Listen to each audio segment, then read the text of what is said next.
Welcome everyone in today's video of how to log in. Do you want to get logged in Gateway Bank? Then just watch this entire video because this is what this tutorial is for.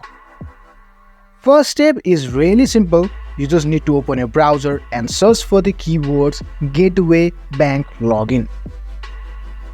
After you hit the search button, the algorithm will give you many search results.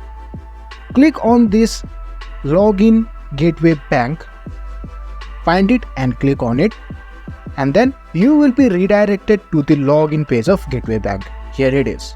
You have to fill the username and password over here. First fill the username. Let me put it as temp user. If you have forgotten it, click on this forgot button, else continue. And then you have to fill the password. Make sure your password is correct. If you have forgotten your password, then click on this forget, else simply click on this sign in button. And you can sign in with the passkey also. And if all the credentials are correct, you will be logged in Gateway Bank. Thank you for watching this video. If you want to find more helpful videos like this, make sure to like, share, subscribe and comment down in the comment section below.